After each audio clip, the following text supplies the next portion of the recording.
तो अगला क्वेश्चन कहता है which of these is not an advertising objective. इनमें से क्या विज्ञापन का उद्देश्य नहीं है? सेल इंक्रीज करना, ऑब्वियस सी बात है, तो ये तो विज्ञापन का उद्देश्य है, सेल को बढ़ाना। टू इंट्रोड्यूस न्यू प्रोडक्ट, सही बात है, नए प्रोडक्ट को बाजार में लाना भी विज्ञापन का उद्देश्य है। विज्ञापन से ही लोगों को पता लगता है कि एक नया प्रोडक्ट बाजार में आ गया है।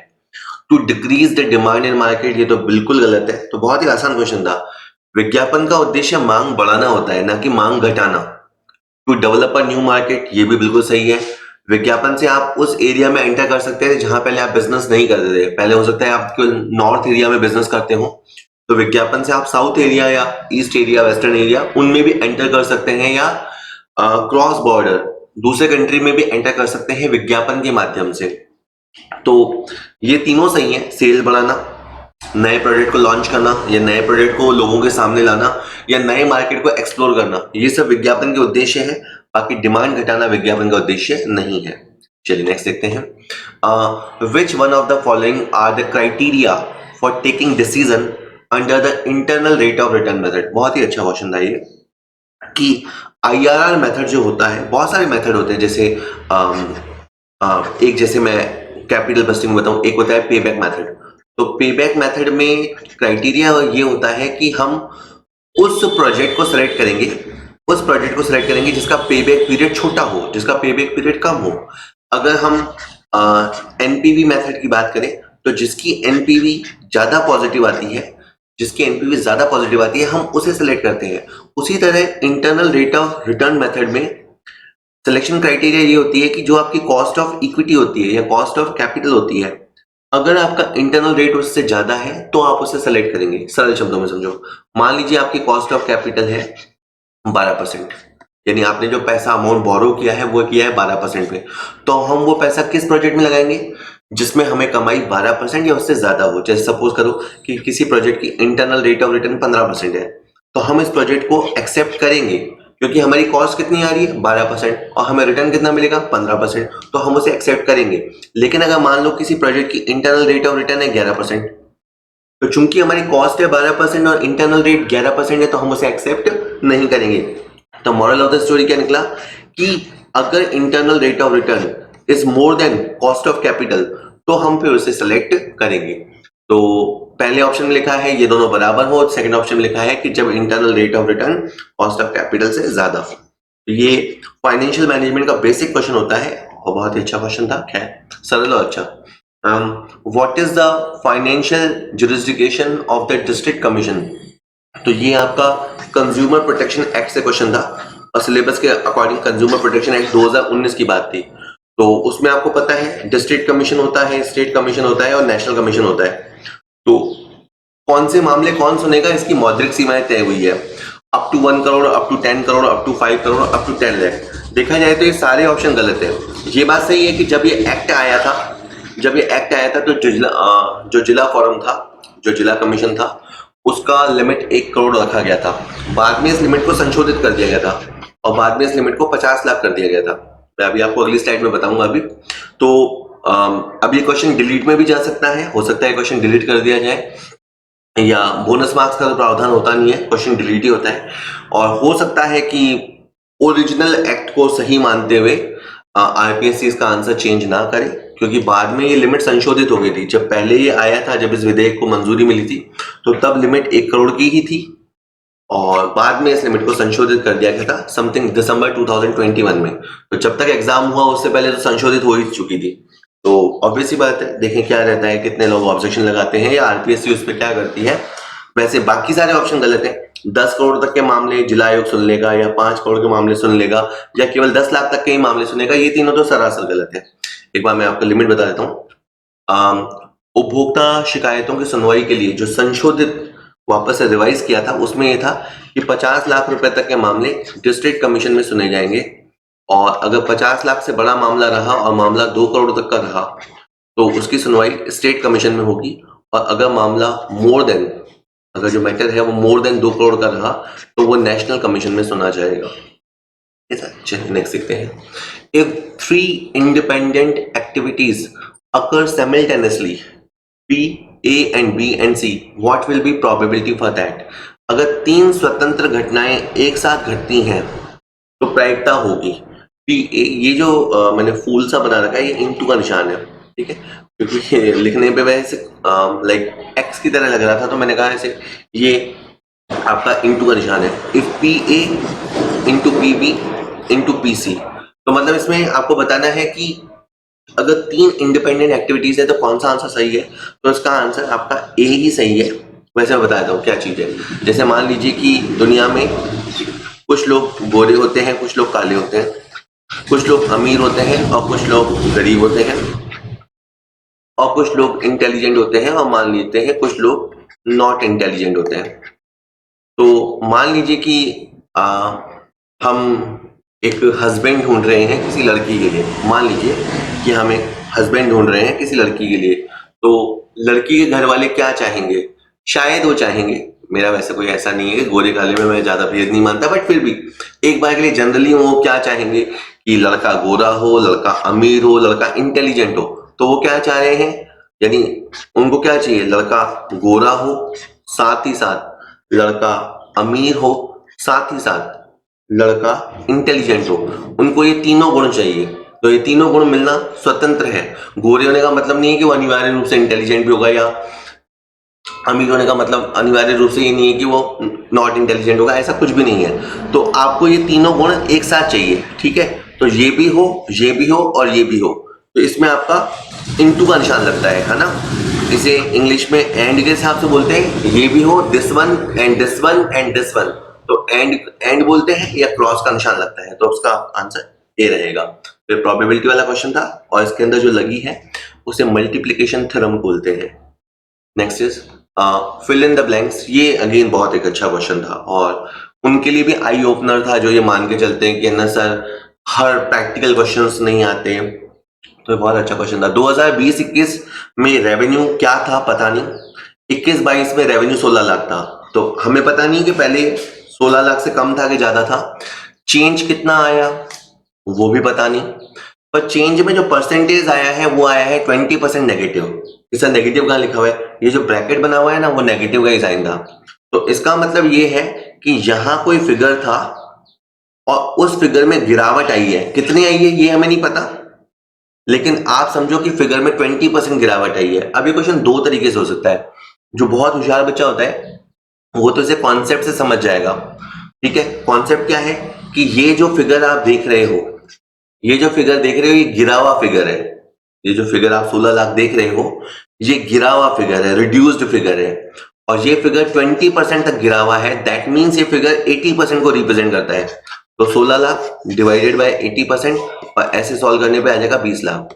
तो फिर आप समझ जाएंगे कि ओरिजिनली यहाँ पे 20 लाख था, ओरिजिनली यहाँ 20 लाख था, रेवेन्यू 16 लाख पे आ गया, तो आपका फिगर 4 लाख माइनस हो गया, और फिर 4 लाख के नीचे 20 लाख को रखकर, 4 लाख के नीचे 20 लाख को रख के 20% कैलकुलेट किया गया है। तो इसका सही आंसर तो यह है कि पहला मिसिंग फिगर है 20 लाख, और जो दूसरा फिगर मिसिंग है वो है 4 लाख रुपए।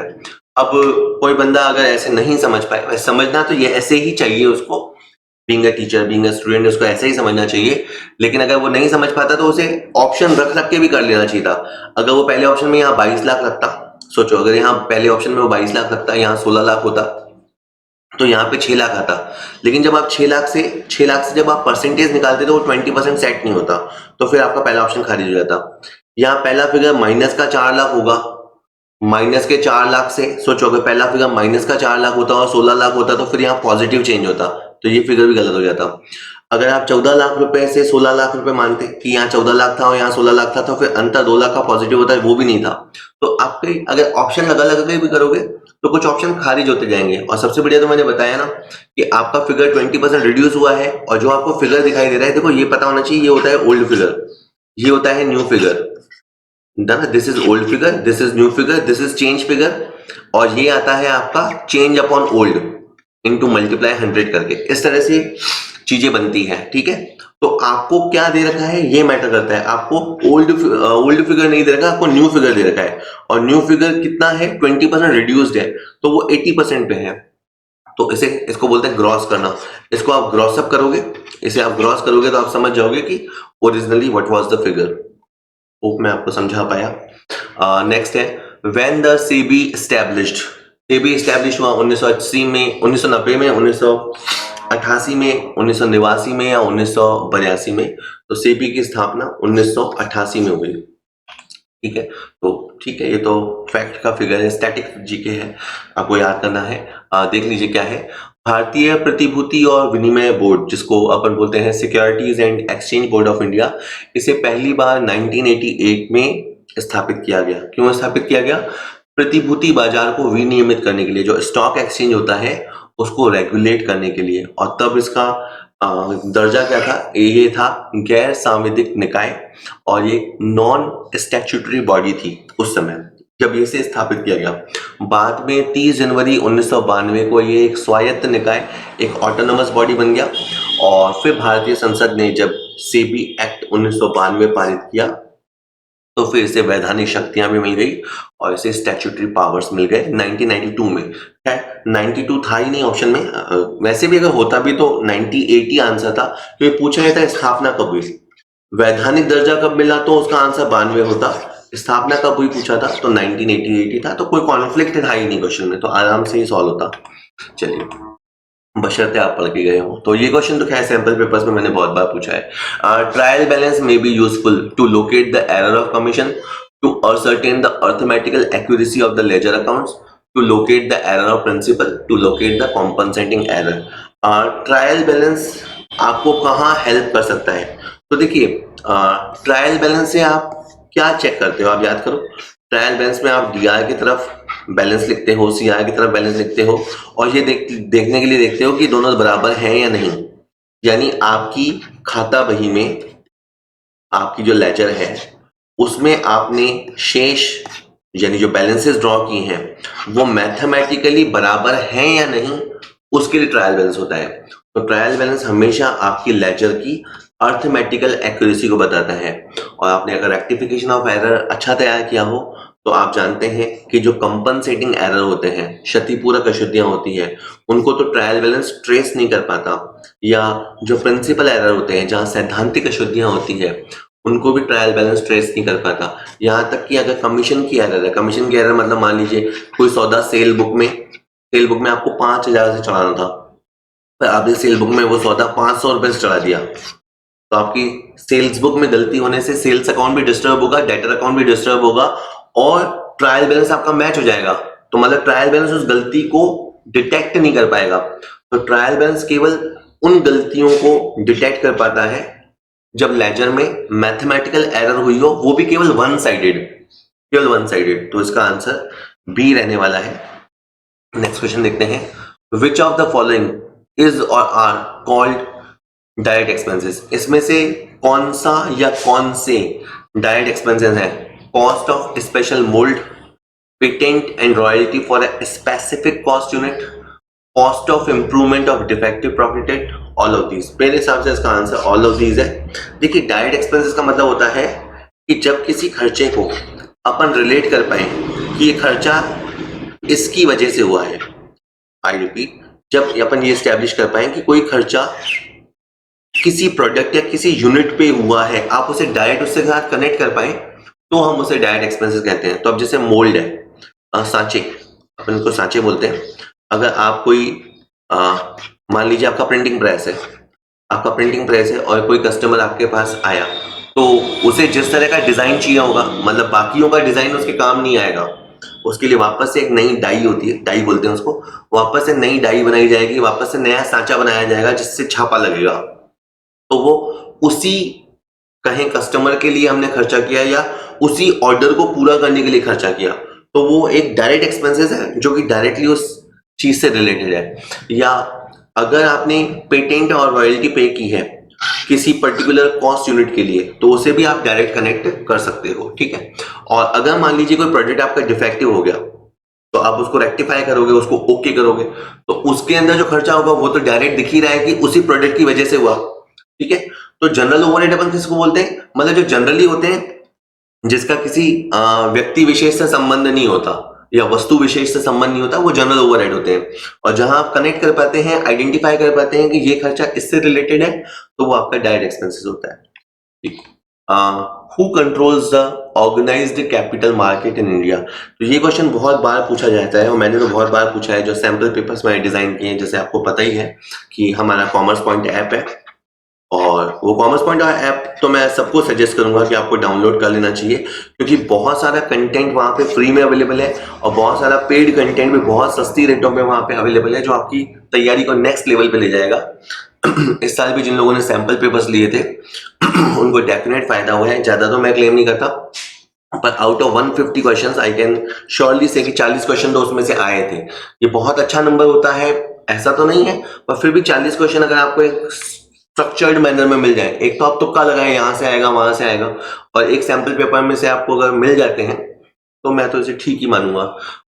फिर भी चलिए, क्वेश्चन ये था कि मैंने बहुत बार पूछा है, एक होता है कैपिटल मार्केट और एक होता है मनी मार्केट। अपन कहेंगे मनी मार्केट का बॉस कौन, तो आरबीआई, और कैपिटल मार्केट का बॉस कौन, सेबी। कैपिटल मार्केट सिंपल समझो, कैपिटल मतलब शेयर कैपिटल जोड़ दिया करो तुरंत। तो शेयर कैपिटल, कंपनीज, जहां पे भी ये आ जाता है ना, कंपनीज, स्टॉक एक्सचेंज, इन्वेस्टर्स, वहां पे उसको रेगुलेट करता है सेबी। और जहां पे भी ये आ जाता है repo, reverse repo, money market instruments, वहां पे आपका आ जाता है आरबीआई। ठीक है, अभी ये था कि कौन कैपिटल मार्केट को ऑर्गेनाइज करता है, तो इसका आंसर सेबी रहेगा, बी इसका आंसर रहेगा।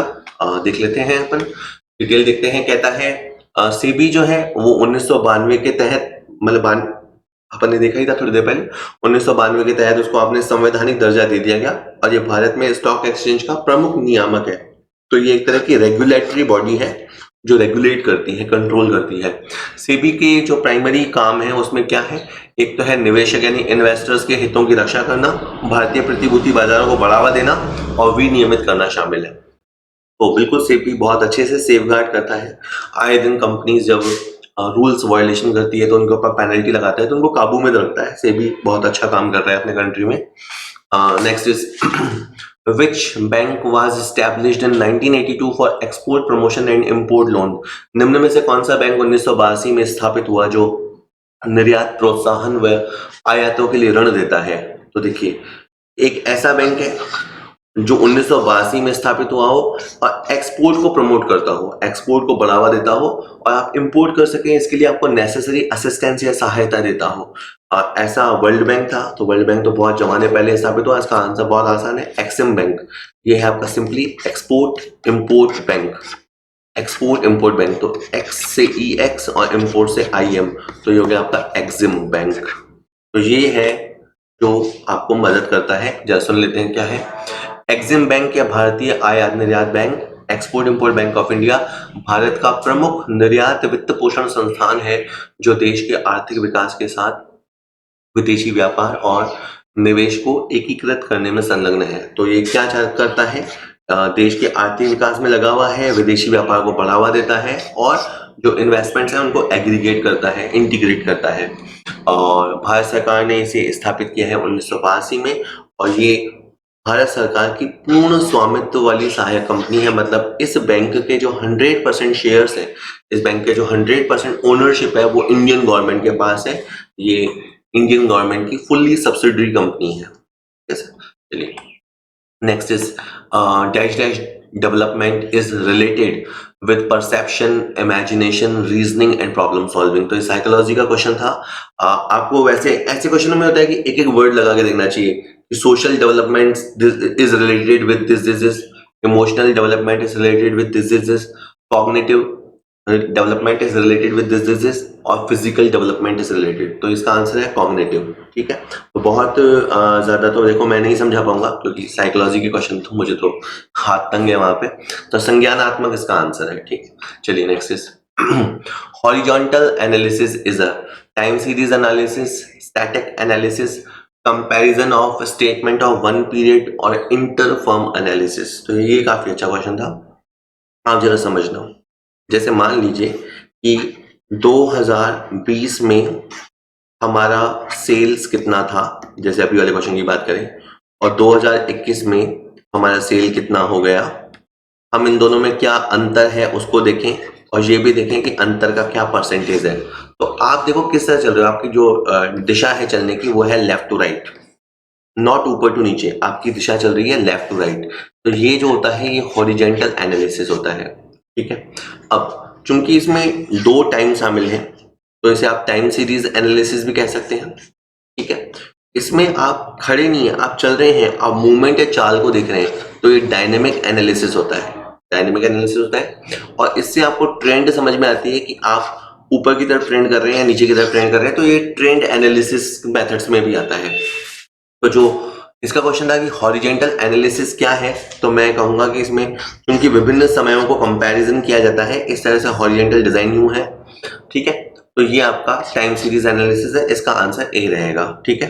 ये तीनों चारों मैंने नाम बता दिए आपको। अब मैं आपको दूसरा बता दूं, सपोज इसकी जगह कोई फिगर यूं होता, यहाँ पे आप खड़े होते, आपने 2020 की सेल को सबसे पहले 100 माना और बाकी फिगर्स को उसके राउंड राउंड निकालना शुरू किया कि आपका मटेरियल कंज्यूम कितना है, आपका कहीं एम्प्लॉय एक्सपेंसेस कितना है, आपके ऑपरेटिंग एक्सपेंसेस कितने हैं।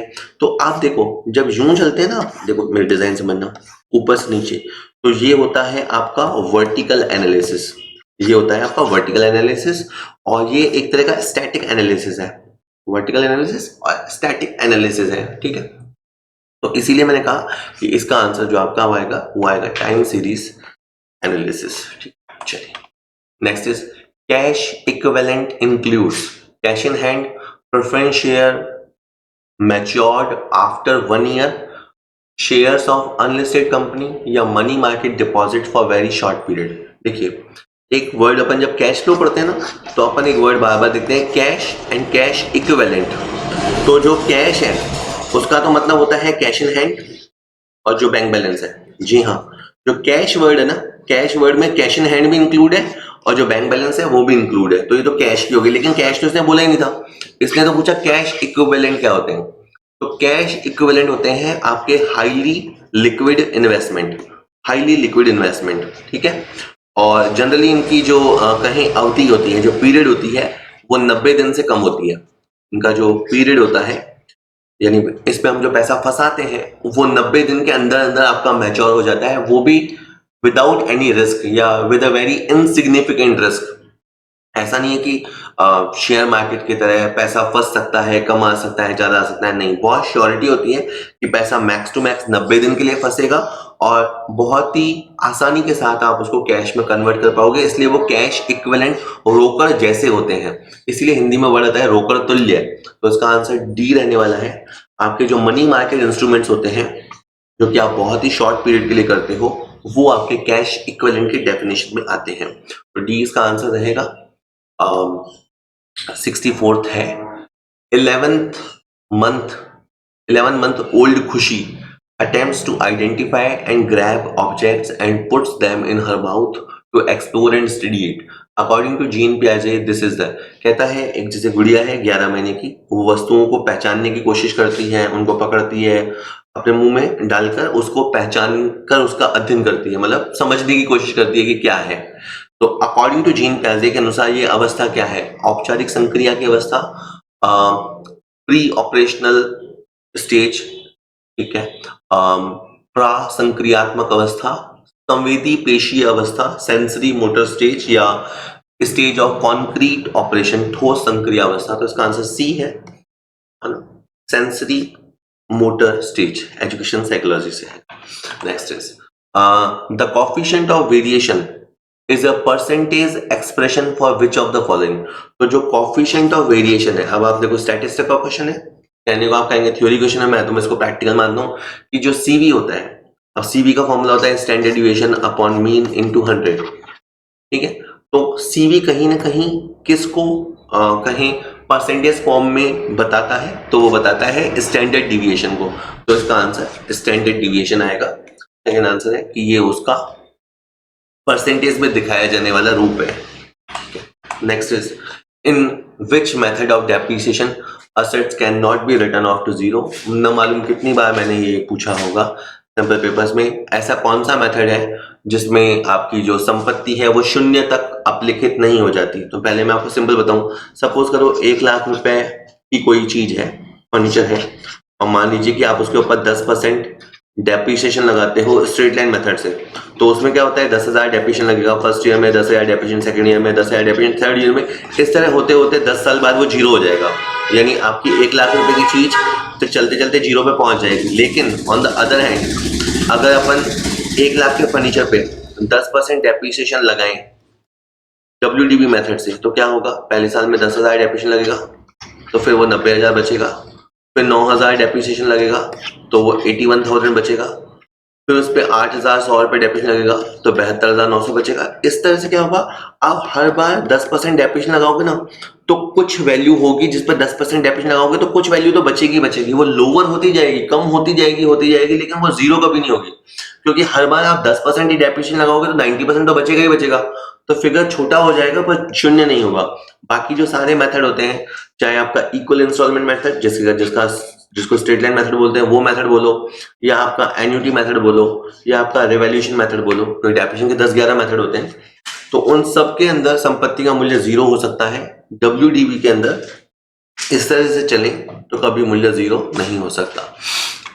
Next is a principle of management given by Taylor is.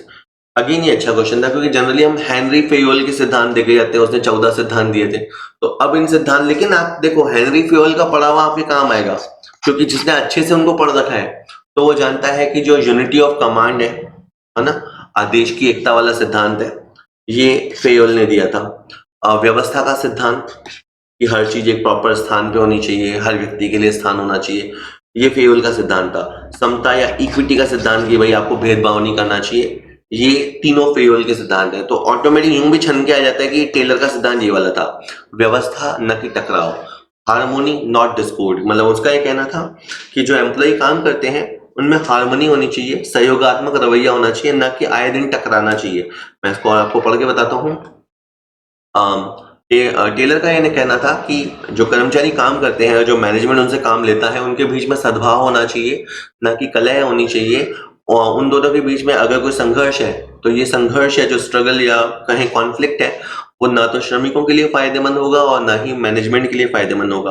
और प्रबंधक श्रमिकों दोनों को एक दूसरे का महत्व को समझना चाहिए, और उन्होंने सजेस्ट भी किया कि इस स्थिति को प्राप्त करने के लिए कि दोनों एक दूसरे को सहयोग करें, कोऑर्डिनेट करें, टेलर ने प्रबंधन और श्रमिकों दोनों की ओर से पूर्ण मानसिक क्रांति का सुझाव दिया।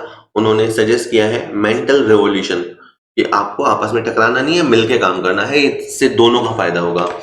चलिए, which of the oldest form of business organisation. Business organisation again ही हमारा टॉपिक था, और आप अगर गौर कर रहे हैं बातों पे तो देखिए सिलेबस का जो नाम है और नाम पे से ही उन्होंने क्वेश्चन को उठा लिया। तो व्यवसायिक संगठन का प्राचीनतम स्वरूप कौन सा है, तो बहुत बार मैंने पूछा, इसका सिंपल सा आंसर है सोल प्रोप्राइटरशिप, एकल व्यवसाय। मतलब ये सारे भी कॉन्सेप्ट है, जैसे कंपनी है तो कंपनी का कॉन्सेप्ट समथिंग 1913 में आया, फिर हालांकि 1956 में एक्ट आया, फिर 2013 का एक्ट आया, पर समथिंग 1913 के आसपास का कॉन्सेप्ट है।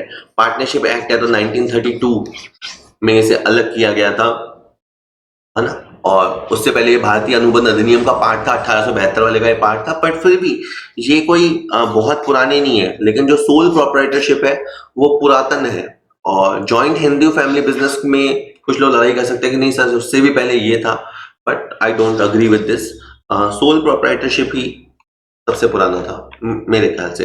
हिंट, एक एकल व्यापार व्यवसाय संगठन का सबसे पुराना और सबसे सरल रूप है। अब इसमें देखो विशेषता है कि सबसे पुराना भी है और सबसे सिंपलेस्ट फॉर्म भी है। इस प्रकार के मैनेजमेंट में कोई अराजकता या केओस नहीं होता या लड़ाई झगड़ा, भाई जब एक ही ओनर है, वही मैनेजमेंट है, राजा भी वही, मंत्री भी वही, तो फिर कॉन्फ्लिक्ट कहां से होगा। अकेला ही व्यक्ति काम करता है, लाभ हानि का जिम्मेदार भी वो अकेला ही होता है, प्रॉफिट शेयरिंग करनी नहीं है, लॉस शेयरिंग होनी नहीं है, तो कोई लफड़ा होता ही नहीं है। तो सबसे सिंपल और सबसे ओल्डेस्ट फॉर्म है ये। चलिए, ICT स्टैंड्स फॉर, तो I फॉर इंफॉर्मेशन है, C फॉर कम्युनिकेशन है और T फॉर टेक्नोलॉजी है। 3 वर्ड उठा लीजिए, इंफॉर्मेशन, कम्युनिकेशन, टेक्नोलॉजी। तो ये आपका सेकंड है, ठीक है, जमाना इसी ICT का ही है जी। इंफॉर्मेशंस कम्युनिकेट की जा रही हैं थ्रू टेक्नोलॉजी। फाइलों का जमाना लगभग गया। जब एक ईमेल होता है, जो सोचो जरा, जब एक ईमेल होता है तो क्या होता है, इंफॉर्मेशन को कम्युनिकेट किया जा रहा है वाया ऑनलाइन, ठीक है, तो टेक्नोलॉजी के माध्यम से। अब आप इसको पढ़ लीजिएगा कि ICT क्या है। ICT में बेसिकली कुछ तकनीकी उपकरण होते हैं, कुछ टेक्निकल इक्विपमेंट होते हैं, कुछ रिसोर्सेज होते हैं, हार्डवेयर सॉफ्टवेयर होते हैं, उनका एक सेट होता है। ये सेट क्या करता है, इस सेट से आप सूचना को स्टोर कर सकते हैं, सूचना को प्रसार कम्युनिकेट कर सकते हैं, लोगों के साथ आदान प्रदान कर सकते हैं। और ये जो मैंने कहा कि जो आपको इक्विपमेंट चाहिए या संसाधन चाहिए, इसमें क्या क्या है, इसमें है कंप्यूटर, इंटरनेट, और ऑब्वियस सी बात है फिर इसमें website, blog, email, radio, television, webcasting, podcasting, audio video player, storage device, telephony, fixed mobile, ये सब शामिल हैं। ठीक है सर, चलिए।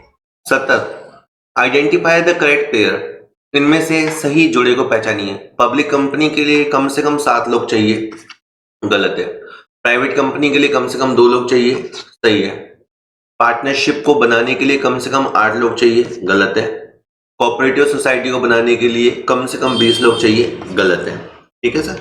आप जानते हैं कि पब्लिक कंपनी को बनाने के लिए 7 लोग चाहिए, पार्टनरशिप को बनाने के लिए 2 लोग चाहिए मिनिमम, और कोऑपरेटिव सोसाइटी को बनाने के लिए 10 लोग चाहिए।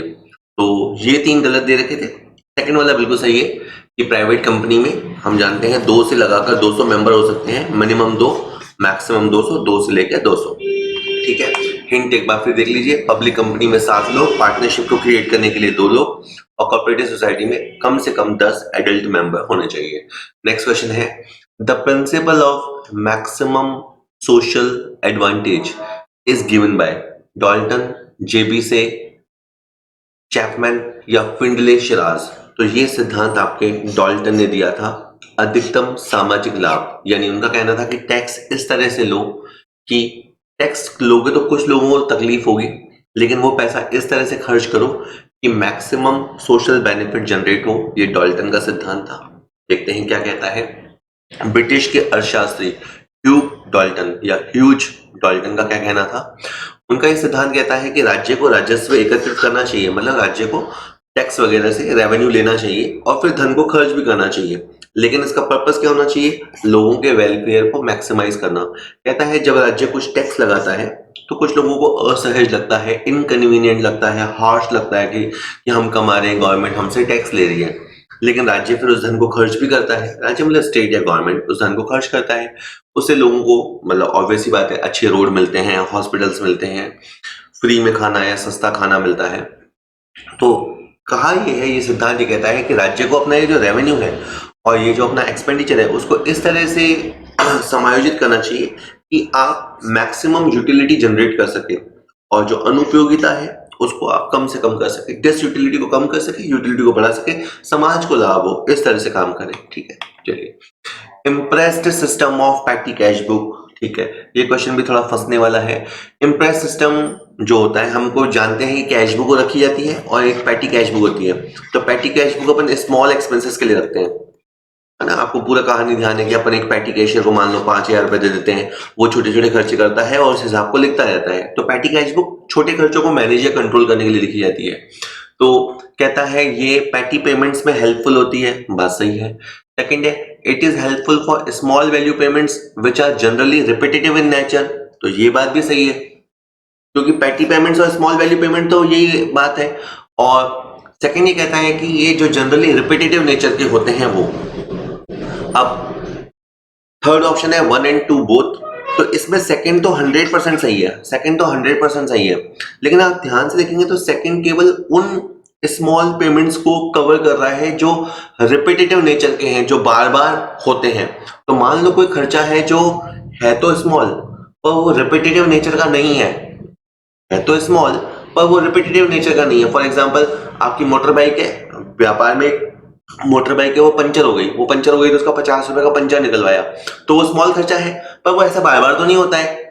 तो अब वो पैटी कैश बुक में जाएगा नहीं जाएगा, मेरा कहना है कि वो जाएगा। तो ये फर्स्ट पॉइंट को भी कवर कर लेगा, यानी वो नॉन रिपीटेटिव है लेकिन फिर भी वो पैटी कैश बुक में जाएगा, इसलिए मैं इसका आंसर सी दे रहा हूं। तो देखते हैं आरपीएससी जब फाइनल आंसर की रिलीज करता है तो इसका आंसर 2 देता है या 3 देता है, but I will go with 3। ठीक है, 1 and 2 both. Next is the system approach includes input, process, output, feedback, process, criteria, input, feedback, criteria, input, output, feedback, process, input, output, criteria। तो कम से कम इनपुट आउटपुट तो हर चीज में common है ही है। तो जो आपकी सिस्टम अप्रोच है, जो आपकी प्रणाली उपागम है, ये साइकोलॉजी का क्वेश्चन है। इसमें है आपका इनपुट, प्रोसेसिंग, आउटपुट और फीडबैक। तो ये चीजें है ना, 4 चीजें, इनपुट, प्रोसेसिंग, आउटपुट और फीडबैक, ठीक है। अगेन ज्यादा नहीं बता पाऊंगा। Next is management accounting is mainly related with, अब जैसे इस साल सिलेबस चेंज हुआ तो मैनेजमेंट अकाउंटिंग करके हेडिंग आया, देखो वहीं से क्वेश्चन उठा लिया कि मैनेजमेंट अकाउंटिंग का संबंध किससे है, प्रोजेक्शन फॉर फ्यूचर, भविष्य के लिए प्रक्षेपण से, कॉस्ट असर्टेनमेंट से, पास्ट एंड प्रेजेंट इवेंट से, क्वांटिटेटिव इंफॉर्मेशन ओनली। तो देखिए दो तो सरासर इसमें गलत है। लागत के निर्धारण के लिए तो हमारे पास कॉस्ट अकाउंटिंग होता है, तो उसके लिए मैनेजमेंट अकाउंटिंग की जरूरत है नहीं। या हम केवल क्वांटिटेटिव इंफॉर्मेशन देखें, ऐसा तो फाइनेंशियल अकाउंटिंग में होता है। मैनेजमेंट अकाउंटिंग में अपन मॉनेटरी या क्वांटिटेटिव के अलावा दूसरे फैक्टर्स भी देखने हैं, तो ये दो तो कैंसिल हो गए। अब दो में टाई बचा कि मतलब दो में लड़ाई बची कि मैनेजमेंट अकाउंटिंग पुरानी और वर्तमान घटनाओं से संबंधित है या ये मुख्यतः भविष्य के लिए प्रक्षेपण संबंधित है। तो बेसिकली ये फ्यूचर ओरिएंटेड होता है। बेसिकली जो आपका मैनेजमेंट अकाउंटिंग होता है वो फ्यूचर ओरिएंटेड होता है। हालांकि इसका बेस तो अभी की घटना है, जो अभी वर्तमान में हो रहा है या पास्ट में हुआ था, वो घटनाएं हमारे निर्णय का आधार बनती हैं, लेकिन होता फ्यूचर ओरिएंटेड है, ठीक है। हम ब्रेक इवन पॉइंट एनालिसिस करते हैं, उसमें तरह तरह का प्राइस रख के देखते हैं कि किस प्राइस पे क्या रिजल्ट आ रहे हैं, फ्लेक्सिबल बजट बना के देखते हैं, स्टैंडर्ड कॉस्टिंग बना के देखते हैं। ये सब स्टैंडर्ड कॉस्टिंग के मैनेजमेंट अकाउंटिंग के स्कोप में आते हैं, और ये सब फ्यूचर ओरिएंटेड होते हैं कि हमारे फ्यूचर में सस्टेनेबिलिटी बनी रहे, मतलब हमारा अस्तित्व बना रहे और हमारा ग्रोथ होता रहे, उसको एम करके मैनेजमेंट अकाउंटिंग होता है। और वहां पे मैनेजर डिसीजन लेते हैं, ठीक है। उसमें ऑब्वियस सी बात है पास्ट एंड प्रेजेंट डेटा काम में आता है, बट ये है फ्यूचर ओरिएंटेड, ठीक है। ज्यादा समझा दिया। एक बार मैंने किसी किताब से लिया है, ये उत्तराखंड मुक्त विश्वविद्यालय, उत्तराखंड की ओपन यूनिवर्सिटी की एक बुक थी, ऑनलाइन अवेलेबल थी, वहां मैंने देखा, वहां लिखा था कि management accounting is concern with the forecasting, प्रबंधकीय लेखांकन भविष्य से संबंधित होता है। यह नियोजन यानी प्लानिंग करने में और पूर्वानुमान यानी फोरकास्टिंग में प्रबंध को सहायता करता है। जो आपकी ऐतिहासिक सूचना है, जो हिस्टोरिक इवेंट है, उसको आप फ्यूचर प्लानिंग के लिए यूज करते हो। और बेसिकली मैनेजमेंट अकाउंटिंग है क्या, ये मैनेजर्स को गाइड करती है, मैनेजर्स को हेल्प आउट करती है ताकि वो डिसीजंस ले सके, इसीलिए इसे डिसीजन अकाउंटिंग भी कहते हैं। मैंने एक वीडियो में बताया था कि management accounting is also known as decision accounting, निर्णय लेखांकन भी इसे कहते हैं, ठीक है। Next is the effect of deficit financing is inflation, deflation, reflation या stagflation. Deficit again अच्छा क्वेश्चन था, सॉरी, जो पब्लिक फाइनेंस वाला टॉपिक था। तो डेफिसिट प्लानिंग क्या, फाइनेंसिंग क्या होती है, पहले तो आप समझ लो कि गवर्नमेंट के पास जो रेवेन्यू आता है, मान लीजिए वो थोड़ा कम है, किसके मुकाबले कम है, जो गवर्नमेंट खर्चा करती है उसके मुकाबले कम रहेगा। फॉर एग्जांपल गवर्नमेंट के पास रेवेन्यू है मान लीजिए 500, ये 5000, 5 अरब कुछ भी हो सकता है, और गवर्नमेंट को खर्चा करना है 600। गवर्नमेंट की जो सोशल स्कीम है या सैलरी पेंशन है या डिफेंस है, उस पर गवर्नमेंट को खर्चा करना है 600। तो अब 100 रुपए का गवर्नमेंट क्या करेगी, तो 100 रुपए कम जो है, जो गवर्नमेंट है वो इंटरनली या एक्सटर्नली बोरो करेगी। 100 रुपए गवर्नमेंट या तो जनता से बोरो करेगी या बाहर से या किसी भी संस्था से या एक्सटर्नल संस्थाओं से बोरो कर सकती है। इसको बोलते हैं डेफिसिट फाइनेंसिंग। जो आपका घाटा है उस घाटे को पूरा करना। इससे होगा क्या, इससे जनरली देखा जाता है कि इन्फ्लेशन होता है, थोड़ा सा इन्फ्लेशन होता है, और 5-6% तक का इन्फ्लेशन तो अर्थव्यवस्था में नॉर्मल माना जाता है, उतने को इन्फ्लेशन ज्यादा मानते भी नहीं है, ठीक है। तो ये इसका नेचुरल परिणाम होता है, थोड़ा बहुत इन्फ्लेशन तो होता ही है, बाकी परिणाम नहीं होते, ठीक है। तो एक बार मैं आपको फिर भी पढ़ के बताता हूँ। इसमें संदेह नहीं है, ये भी किसी किताब से उठाया मैंने, आप लैंग्वेज से समझ पा रहे हैं। इसमें संदेह नहीं है कि चलन में मुद्रा की मात्रा बढ़ने से, यानी जब पंप करती है गवर्नमेंट, वापस इकोनॉमी में पैसा पंप करती है, तो चलन में मुद्रा की मात्रा बढ़ने से मूल्य स्तर भी बढ़ जाता है, क्योंकि सरकार द्वारा जब ये नई मुद्रा समाज में व्यय की जाती है तो इससे जनता के हाथों में अतिरिक्त क्रय शक्ति पहुंच जाती है। और यदि मुद्रा की मात्रा की वृद्धि के अनुपात में उत्पादन में वृद्धि नहीं होती है तो वस्तुओं की बढ़ती हुई मांग सामान्य मूल्य स्तर को वृद्धि कर देती है, ठीक है। तो मोटे तौर पे यही है कि अगर गवर्नमेंट खर्च कर रही है, ऑब्वियसली बात है, खर्च कर रही है तो कोई तो कमा रहा है, जो कमा रहा है उसके हाथ में पैसा आ रहा है, उसके हाथ में पैसा आएगा तो वो चीजों के पीछे पैसा लेके भागेगा, समझना, फिर समझना। गवर्नमेंट पैसा खर्च करेगी, किसी को तो मिलेगा, मान लो किसी ठेकेदार को मिलेगा, किसी जॉब करने वाले इंसान को मिलेगा। जब उनके पास पैसा होगा तो वो चीजों के पीछे चेस करेंगे। अगर चीजें कम है, अगर चीजें कम है या चीजें उतनी ही हैं, यानी चीजों का रियल में उत्पादन नहीं बढ़ा, क्योंकि एकदम से उत्पादन बढ़ भी नहीं पाता, तो चीजें उतनी है और पैसे लेकर लोग उन चीजों को चेस कर रहे हैं, तो चीजें थोड़ी सी महंगी हो जाती है, थोड़ा सा उनका प्राइस लेवल हाई हो जाता है। ठीक है, तो ये एक डेफिसिट फाइनेंसिंग का जनरल परिणाम होता ही है। The rate at which the RBI gives loan to the commercial bank is called interest rate, bank rate, exchange rate, sales rate। तो बड़ा आसान क्वेश्चन है बैंक रेट। तो दो रेटें लगभग एक जैसी है, हालांकि इनमें थोड़ा थोड़ा अंतर होता है। एक होता है रेपो रेट और एक होता है बैंक रेट। इसमें मोटे तौर पे कॉमन बात यह है कि जब आरबीआई कमर्शियल बैंकों को पैसा देता है, उधार देता है, तो रेपो रेट और बैंक रेट ये दोनों इक्वल नहीं है। दोनों का काम, मतलब जो चार्ज की जाती है उस समय मान लीजिए कि अगर आरबीआई ने कमर्शियल बैंक से 7% चार्ज किया तो इसे आप बैंक रेट कहेंगे, और जिस रेट पे आरबीआई बिलों की डिस्काउंटिंग करता है उसे अपन रेपो रेट कहते हैं। पर ये दोनों उधार देने के तरीके हैं। तो एक ही पेपर में इन्होंने दोनों क्वेश्चन पूछे थे। इस वाले पेपर में इस बार दोनों क्वेश्चन पूछे गए हैं, रेपो रेट पे भी और बैंक रेट पे भी। ठीक है, next is buyer motives have their place और position between need and action, desire and action, zeal and action, interest and action. तो ये क्वेश्चन मेरे लिए कंफ्यूजन है और मैं इसमें डिस्क्लेमर है कि मैं श्योर नहीं हूं कि इसका बहुत सही आंसर क्या होता है। लेकिन पहले आप समझिए कि बायर मोटिव आपको एक तरह से मोटिवेट करता है परचेज करने के लिए। ठीक है, मोटिव आपको मोटिवेट करेगा कि आप कुछ परचेज करें, लेकिन परचेज करने से पहले आप एक तरह से आइडल पोजीशन में होते हैं। आप एक तरह से मतलब बैठे होते हैं और कोई ऐसी चीजें होती हैं जो आपको ट्रिगर करती हैं, आपको मोटिवेट करती हैं परचेज करने के लिए। तो बाइंग मोटिव्स का स्थान यहाँ पे है कि आप आइडल बैठे हैं। तो मेरे हिसाब से सही आंसर क्या था कि कोई बंदा निष्क्रिय से या नॉन परचेजिंग स्टेटस से परचेजिंग स्टेटस में आ जाए, एक्शन लेने लग जाए, तो वो होता है बाइंग मोटिव, जिसकी वजह से वो ऐसा करने लग जाए। बट अब आपको इनमें से जो ऑप्शन लिए हैं वो है कि बाइंग मोटिव का स्थान होता है नीड और एक्शन, डिजायर और एक्शन। तो इसका आंसर मैंने दिया है डिजायर एंड एक्शन। ठीक है, but I am not very much sure कि इसका आंसर ये सही है या नहीं। मैं आपको इसका थोड़ा थ्योरी पढ़ाता हूँ। ये कुछ बाइंग मोटिव्स बताए गए हैं कि व्यक्ति कोई वस्तु क्यों खरीदता है। एक बार आप कॉन्सेप्ट समझ लें, क्योंकि मुझे लग नहीं रहा कि ऑप्शन सारे बहुत अच्छे दे रखे थे। फिर भी हो सकता है किसी किताब में लिखा हुआ हो तो वहां से उन्होंने ये दिया होगा, मुझे उस किताब के बारे में पता नहीं है, इसलिए मैं नहीं बता पा रहा पूरा आंसर।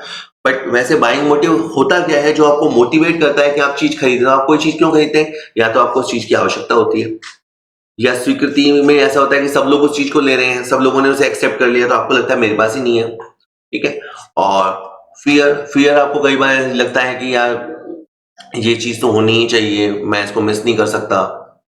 आप चीज को अपनी हेल्थ के लिए खरीदते हो, या आप कोई इम्पल्सिव डिसीजन लेते हो एकदम से खुश होके, या आपका भावनाएं ट्रिगर हो जाती है, आप उसकी चीज को खरीदते हो। कोई चीज आप अपनी खुशी के लिए खरीदते हो, कोई चीज आप फाइनेंशियली फ्यूचर में ग्रो करोगे इसलिए खरीदते हो। ठीक है, या आपको लाभ होगा, आप सस्ती खरीदोगे, महंगी बेच पाओगे, इस उम्मीद से खरीदते हो, या आपको लगता है कि ये वस्तु खरीद के मैं तरक्की कर जाऊंगा। तो ये सारे के सारे इमोशंस हैं। इनमें से कोई भी इमोशन ट्रिगर हो जाता है तो व्यक्ति भावनात्मक डिसीजन लेता है। तो मेरा कहने का मतलब है कि व्यक्ति की इच्छा और एक्शन के बीच में बाइंग मोटिव होता है, but I am not sure.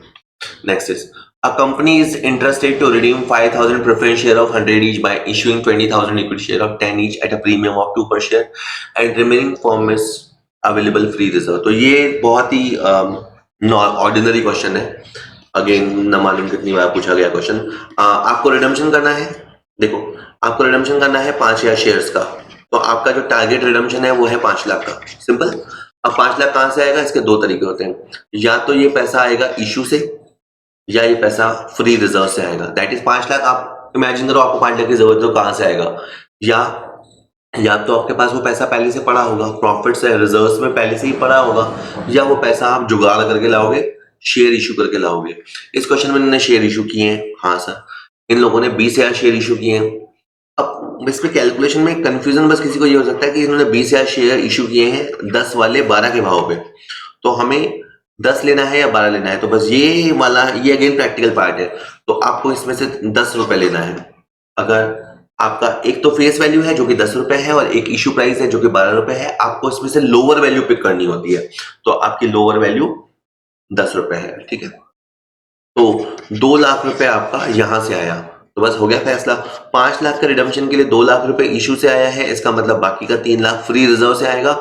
जितना पैसा फ्री रिजर्व से आएगा वो सीआरआर में जाता है, जितना पैसा फ्री रिजर्व से आता है वो सीआरआर में जाता है। तो इसका आंसर सेकंड रहेगा, ठीक है। Next is a project of ₹40 lakh yielded annual profit of 6 lakh रुपया after depreciation at the rate 12.5%, but before tax which is 50%, calculate the payback period। Again a very good question, क्योंकि कैपिटल बस्टिंग है तो real में समझ में भी तो आना चाहिए बच्चे को होता क्या है। अब आप सोचो, आपने किसी प्रोजेक्ट में 40 लाख रुपए लगाए, थोड़ी देर उसको साइड में रख दो, आपने 40 लाख रुपए लगाया। अब आपने कोई मशीन लगा दी, उस मशीन से आपका हर साल 6 लाख रुपए जनरेट हो रहा है। जब मैं कहता हूँ 6 लाख रुपए जनरेट हो रहा है, तो आपके दिमाग में क्वेश्चन आएगा, सर ये 6 लाख बिफोर डेप्रिसिएशन है कि आफ्टर डेप्रिसिएशन है, बिफोर टैक्स है कि आफ्टर टैक्स है। साफ लिखा है कि ये जो 6 लाख रुपया है, दिस इज आफ्टर डेप्रिसिएशन, मतलब डेप्रिसिएशन हम लोग लगा चुके हैं, बट बिफोर टैक्स, पर टैक्स हमने नहीं लगाया है। रिपीट, इन्होंने जो 6 लाख रुपए कमाया है, this is before tax, this is before tax. तो अब आपको टैक्स देना है जो कि 3 लाख है, क्योंकि 50% टैक्स है, ठीक है। अब आपके पास 3 लाख बचा। हाँ सर, 6 लाख में से आधा टैक्स में चला गया और आपके पास 3 लाख रुपए बच गया। अब इसको आप क्या बोलेंगे, इसे आप बोलेंगे प्रॉफिट आफ्टर टैक्स। इस कैपिटल बस्टिंग वाले चैप्टर में एक खास बात की जाती है कि प्रॉफिट आफ्टर टैक्स में डेप्रिसिएशन का पैसा जोड़ा जाता है। क्यों जोड़ा जाता है? क्योंकि वो पैसा भी हमारे पास पड़ा है। टैक्स का पैसा तो हमारे में से जाता है, वो तो सही है, पर जो डेप्रिसिएशन तो है वो तो नॉन कैश आइटम है, वो पैसा तो हमारे पास ही है। तो डेप्रिसिएशन कितना है? 12.5%।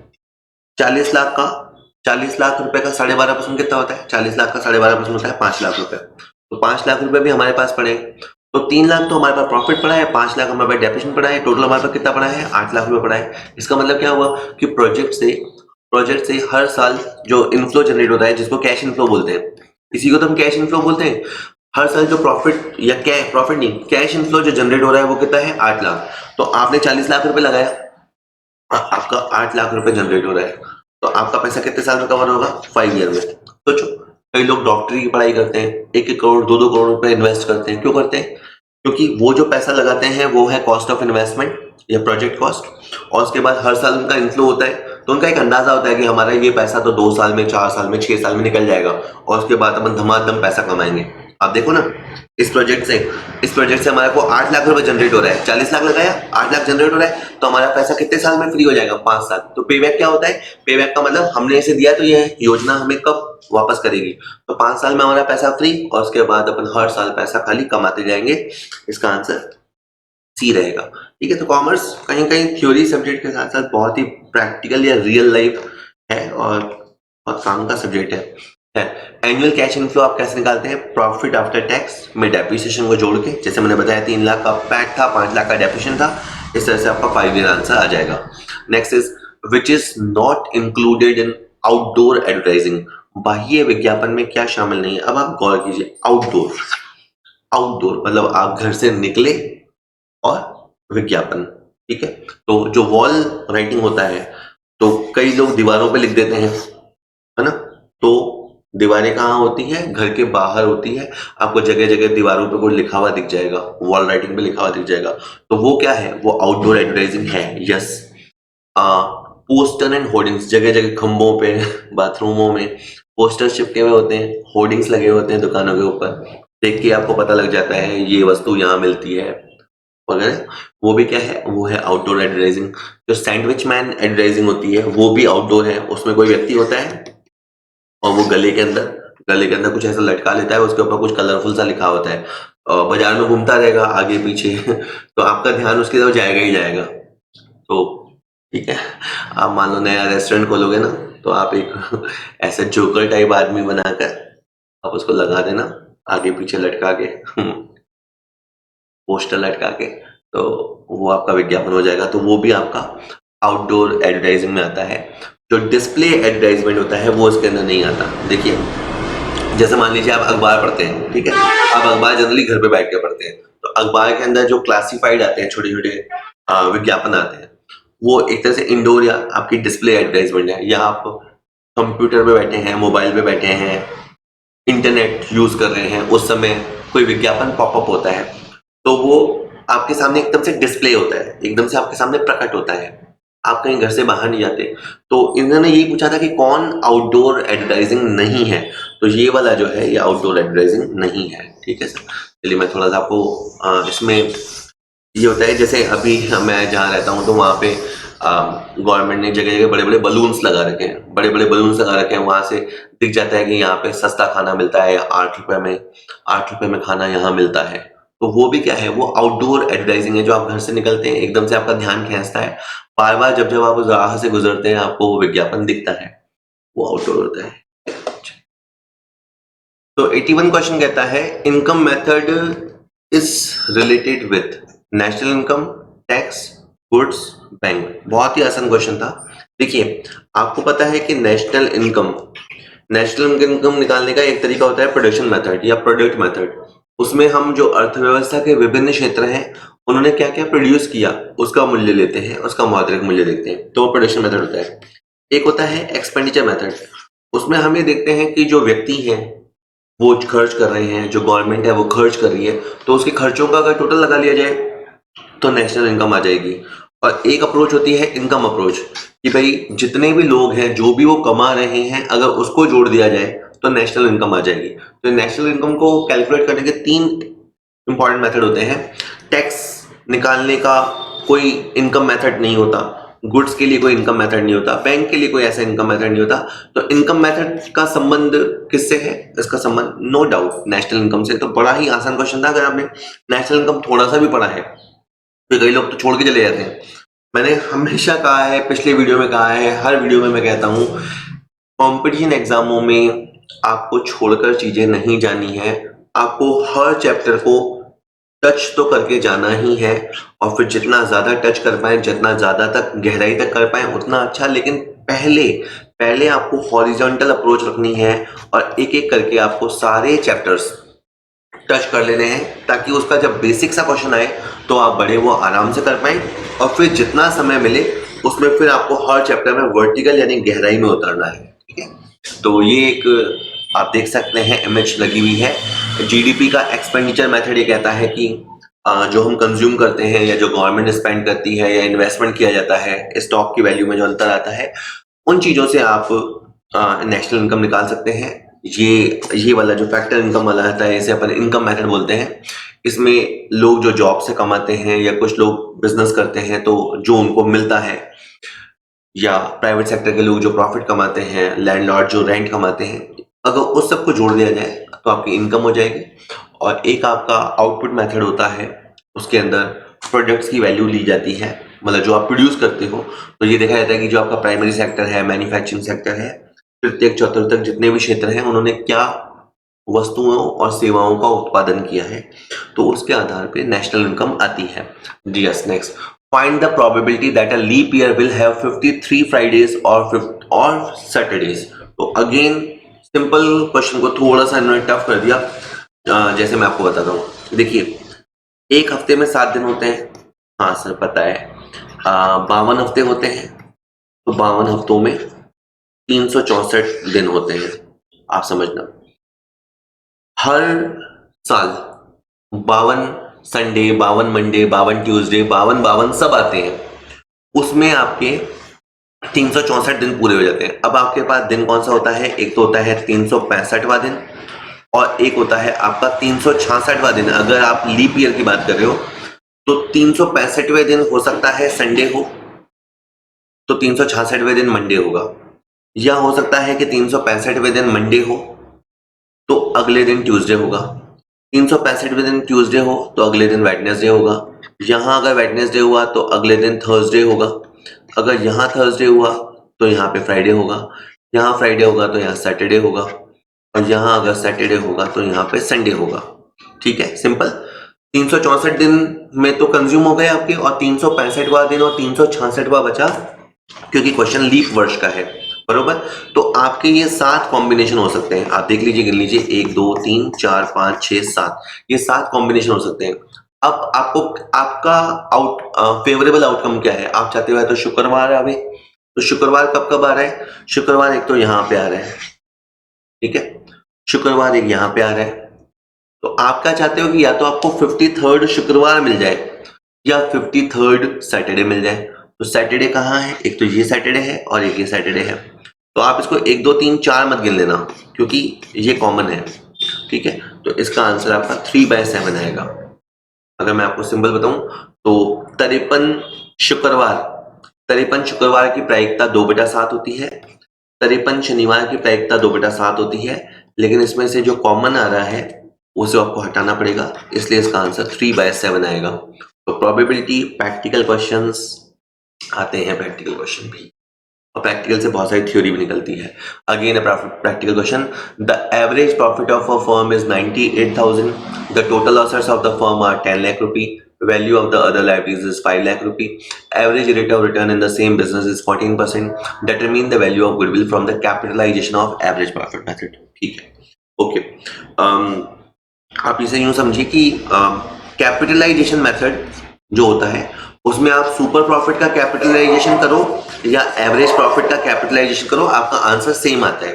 पहली बात इसको बात को आप पक्का समझ लो, ठीक है। सुपर प्रॉफिट का पूंजीकरण करो या आप एवरेज प्रॉफिट का पूंजीकरण यानी कैपिटलाइजेशन करो, आंसर सेम आता है। तो मैं आपको सुपर प्रॉफिट वाले रास्ते से ले जाता हूँ। आपके असेट्स कितने हैं कि 10 लाख, आपके लायबिलिटी कितने के हैं कि 5 लाख के, तो आपकी कैपिटल कितनी हुई? 5 लाख, ठीक है। तो पहली बात तो ये हुई कि हमने व्यापार में 5 लाख रुपए लगा रखा है। अब अगर 5 लाख रुपए लगा रखा है तो सब लोग मतलब हमारे आसपास की जो फर्म्स है, जो हमारी बिजनेस या हमारी इंडस्ट्रीज की जो फर्म्स हैं वो क्या कमा रही है? 14% कमा रही है। मतलब 5 लाख का 14% 70,000 रुपए तो हमें कमाना ही चाहिए, which is very normal because everybody is earning, ठीक है। 5 लाख रुपए का 14% 70,000 तो हमें कमाना ही चाहिए, लेकिन हम कितना कमा रहे हैं? हम तो 98,000 कमा रहे हैं। Again it's very good sign, लोग 70,000 कमा रहे हैं, हमें 70,000 तो कमाना ही चाहिए, लेकिन हम तो 98 कमा रहे हैं, तो हम 28,000 रुपए ज्यादा कमा रहे हैं। तो 28,000 कहलाएगा सुपर प्रॉफिट। और अब आप इस सुपर प्रॉफिट का कैपिटलाइजेशन कर दीजिए, 28,000 बटा हुआ 14% रखोगे ना, तो यूं सिचुएशन बनती है 28,000 बटा 14 इंटू 100, सॉल्व करने पे आपका आ जाएगा 2 लाख रुपए। मैं एवरेज प्रॉफिट की कैपिटलाइजेशन से भी आपको बता सकता हूँ, जैसे आपका ये 2 लाख रुपए इसका आंसर है। और वैसे मैं आपको बताऊं आपका एवरेज प्रॉफिट कितना है? 98,000 रुपए, ठीक है। एवरेज प्रॉफिट आपका 98,000 है, डिवाइडेड बाय 14%, ठीक है। जब आप इस तरह से करोगे ना तो आपका आएगा 7 लाख रुपए। यानी इसका क्या मतलब हुआ थियोरेटिकली कि 98,000 का प्रॉफिट कमाने के लिए there should be a capital of 7 lakh रुपया। 98,000 का लाभ कमाने के लिए जो आवश्यक पूंजी है वो 7 लाख रुपए है, लेकिन हमारी पूंजी तो वास्तव में 5 लाख ही है। यानी हम एक तरह से 5 लाख रुपए से 7 लाख के बराबर का धंधा कर रहे हैं। 5 लाख रुपए से हम 7 लाख के बराबर का धंधा कर रहे हैं, इसका मतलब 2 लाख रुपए हमारी गुडविल मानी जाएगी। तो आप कैसे भी करें जिसमें आप कंफर्टेबल हो, दोनों तरीके से मैंने बता दिया है, ठीक है। National income includes rent, wages, profit, all of the above. Again a very easy question, all of the above ये इनकम मेथड से है। अपने को पता है कि जो भूमि देता है, जिस व्यक्ति की भूमि होती है उसे रेंट मिलता है, जो व्यक्ति मेहनत करता है उसे सैलरी या वेजेस मिलता है, और जो रिस्क उठाता है, जो रिसोर्सेज को मैनेज करता है उसे प्रॉफिट मिलता है, ठीक है। तो ये आपका इनकम मेथड के अंदर है, ऑल ऑफ द अबव का आंसर है। एक बार स्क्रीन पे देख लीजिए कि इनकम मेथड में क्या होता है। एक हम ये देखते हैं कि एम्प्लॉयज को क्या मिल रहा है, उनकी wages, salary, bonus, social benefits, security benefits के नाम पर उनको क्या मिल रहा है। जो अपन कहें कि जिसने पैसा लगाया है उसे कितना ब्याज मिल रहा है, जिसने जमीन लगाई है उसको क्या रेंट मिल रहा है, जिसने जो राइट सरेंडर किए हैं उसे क्या रॉयल्टी मिल रही है, और जो एंटरप्रेन्योर है उसे क्या प्रॉफिट मिल रहा है एज ए डिविडेंड वगैरह के फॉर्म में या अनडिस्ट्रीब्यूटेड प्रॉफिट के फॉर्म में। तो ये सारे जो होते हैं इन सबको आप जोड़ देते हैं तो इनकम मेथड से कैलकुलेशन आपका आ जाता है, ठीक है। नेक्स्ट इज मनरेगा इजर। ये लगातार तीसरा अटेम्प्ट है आरपीएससी का। इन्होंने जब जब भी पेपर लिए हैं, जैसे अभी 2022 में लिए हैं, उससे पहले 2020 में लिया था, उससे पहले 2018 में भी पेपर करवाया था, तो हर बार मनरेगा पे क्वेश्चन आ ही आ रहा है। तो आसान सा क्वेश्चन था, मनरेगा एक एम्प्लॉयमेंट गारंटी स्कीम है ना। तो ये जो है जी जी ये गारंटी के लिए ही है, और ये एम जी जो है ये आपका महात्मा गांधी है, और ये एन मतलब नेशनल लेवल पे है, और ये आर मतलब रूरल है, और ये ई मतलब एम्प्लॉयमेंट है। ठीक है, तो ये एक रोजगार गारंटी कार्यक्रम है मनरेगा। ठीक है, और ये एक बार देख लीजिए, Mahatma Gandhi national rural employment guarantee act. इसके आप एक एक शब्द को पकड़ेंगे तो महात्मा गांधी जी को के से लिया गया है, और नेशनल लेवल पे है, रूरल एरियाज में है। हालांकि अब जो राजस्थान गवर्नमेंट है वो शहरों में भी ये एम्प्लॉयमेंट गारंटी एक्ट लाने वाली है, इनफैक्ट ला चुकी है। देखिए अब इसके नतीजे आने बाकी है। रूरल एरिया में तो इस चीज ने काफी काम किया है, बहुत इफेक्टिव ये रही है। हालांकि के अंदर कुछ भ्रष्टाचार के आरोप लगते रहे हैं, बट एनीवेज अगर इस योजना को इम्प्लीमेंट ढंग से किया जाए ना तो ये बहुत ही जबरदस्त स्कीम है, अगर ईमानदारी से थोड़ा सा करप्शन फ्री होकर काम किया जाए तो। खैर, indicators of mental health includes, आप मानसिक, आप मतलब बच्चा जो लर्नर है, जो बच्चा है पढ़ाई करने आया है, उसका मानसिक स्वास्थ्य ठीक है, उसके क्या संकेतक है, इंडिकेटर है। अगर वो इमोशनली बैलेंस है तो यस उसका मेंटल हेल्थ प्रॉपर है। सेंस ऑफ ह्यूमर, अगर उसके अंदर हास्य भाव है, मजाक कर पाता है, तो मतलब वो मेंटली ओके है। इंट्रिंसिक मोटिवेट, मतलब वो अंदरूनी तौर पे ही मोटिवेट रहता है, उसे बार बार पंप नहीं करना पड़ता, बाहर से उसको प्रलोभन नहीं देना पड़ते। तो ये सब मेंटल हेल्थ के साइन है। तो ए बी एंड सी ये आपका आंसर रहने वाला है। These are the science of mental health. Next is which element of teaching model refers to objective of teaching, शिक्षण प्रतिमान का कौन सा तत्व शिक्षण के उद्देश्यों से संबंधित है। टफ क्वेश्चन है मेरे लिए, साइकोलॉजी का है। फोकस इसका आंसर है, केंद्रीय बिंदु इसका आंसर है। Next is the factors which affects the economic environment is. Well, मेरा पर्सनली मानना है कि क्वेश्चन थोड़ा सा गलत दे रखा है, क्योंकि यहाँ पे जो क्वेश्चन में जिस तरह के ऑप्शन है, तो यहाँ इकोनॉमिक एनवायरनमेंट की जगह बिजनेस एनवायरनमेंट होना चाहिए था। शायद उन्होंने ध्यान नहीं दिया है पेपर सेटर ने। तो मैं इसको बिजनेस एनवायरनमेंट की तरह बता रहा हूँ कि ऐसे कौन से घटक हैं जो आपका व्यवसायिक यानी बिजनेस एनवायरनमेंट को प्रभावित करते हैं। तो natural resources, human resources, social institution, ये सब प्रभावित करते हैं। तो इसका answer all of the above आएगा। ठीक है, मैं एक बार और आपको बता देता हूँ अगेन। वैसे अगर प्योर कहें आपके आर्थिक पर्यावरण में, तो आर्थिक पर्यावरण में तो ये 3 शब्द आते हैं। मतलब अगर क्वेश्चन को पकड़ के चले ना, आर्थिक पर्यावरण से एग्जामिनर ने दिया था, तो उसमें तो है आर्थिक प्रणाली, आर्थिक नीतियां और आर्थिक दशाएं, ये होते हैं आर्थिक पर्यावरण को प्रभावित करने वाले घटक। पर ये तीनों तो ऑप्शन ही नहीं थे। आप कह सकते हैं सर ये तीनों ऑप्शन नहीं थे तो वहां नन ऑफ द अबव होना चाहिए था, तो या तो फिर चौथा वहां पे नन ऑफ द अबव होता। बट या तो क्वेश्चन में मिस्टेक है या आंसर में मिस्टेक है। तो अब कुल मिलाकर मैं आपको फ्यूचर के लिए तो बता ही रहा हूं कि व्यवसाय वातावरण को प्रभावित करने वाले ये सब तत्व हैं। ये जो 3 लिखे हुए हैं वो भी, और प्रौद्योगिकी वातावरण, सामाजिक वातावरण, मतलब हिंदी में तो लिखा हुआ ही है आपका technological environment, social environment, political वाला, एडमिनिस्ट्रेशन वाला, लेजिस्लेटिव, आपका मॉरल, आपका कल्चरल, आपका इंटरनेशनल, ये सारे एनवायरनमेंट आपके व्यवसाय वातावरण क्या होता है। हमारा ये व्यवसाय है छोटा सा, और जो हमें सराउंडिंग्स घेरे हुए हैं, ठीक है। तो सराउंडिंग्स में जो हलचल होती है, इसलिए व्यवसाय में इतना हलचल होता है। व्यवसाय करना बड़ा जिगर वाला काम है, मतलब कलेजे वाला काम है।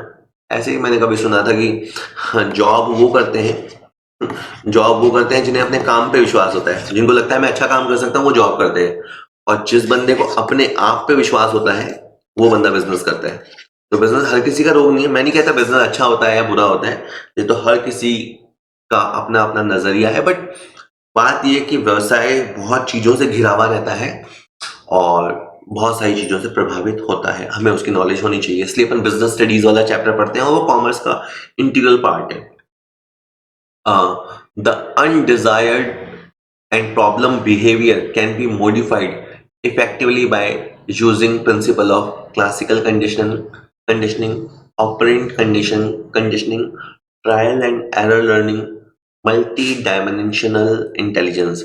अगर कोई स्टूडेंट है वो अवांछित व्यवहार कर रहा है या समस्या उत्पन्न कर रहा है, तो आप उसे प्रभावी रूप से कैसे परिमार्जित करोगे? प्राचीन की जगह पे इसमें शास्त्रीय शब्द ज्यादा अच्छा होता है। वैसे क्लासिकल का जो सही हिंदी वर्ड होता है वो शास्त्रीय होता है। शास्त्रीय अनुबंधन से, क्रिया प्रसूत अनुबंधन से, प्रयत्न और त्रुटि से या बहुविमीय से, तो ये इसका आंसर है। मैंने आंसर ऑब्वियस सी बात है देख के बताया है, ऑपरेंट कंडीशनिंग, है ना। मैंने कहीं से आंसर देखे थे, कुछ टीचर्स ने डाले थे, तो आई थिंक इसका आंसर ऑपरेंट कंडीशनिंग है।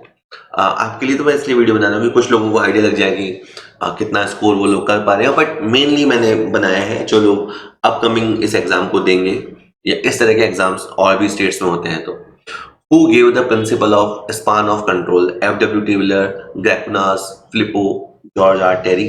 तो ये ग्रैकुनास ने सूत्र दिया था। स्पान ऑफ कंट्रोल में होता है कि आप कितने लोगों को इफेक्टिवली कंट्रोल कर सकते हो। देखिए, अगर मैं कहूँ 1 को मैनेज करना हो तो शायद आसान है, 10 को मैनेज करना हो आसान है, शायद तक आप बोलेंगे 20 को मैनेज करना भी आसान है, लेकिन उसके बाद तो सबको आप मैनेज नहीं कर सकते। तो ये आपका स्पान ऑफ कंट्रोल होता है। इसका सिद्धांत या सूत्र किसने दिया था? तो इसका सूत्र आपका ग्रैकुनास ने दिया था। मैं अभी आगे स्लाइड में बताता हूँ। जो नियंत्रण का विस्तार है, इसको पर्यवेक्षण क्षमता की सीमा या प्राधिकार की सीमा के नाम से भी जाना जाता है। तो इसके 2 नाम और भी आ सकते हैं, ठीक है। सरल शब्दों में यह व्यक्तियों की उस संख्या को इंडिकेट करता है जिसका एक प्रबंधक इफेक्टिवली पर्यवेक्षण या सुपरविजन कर सकता है।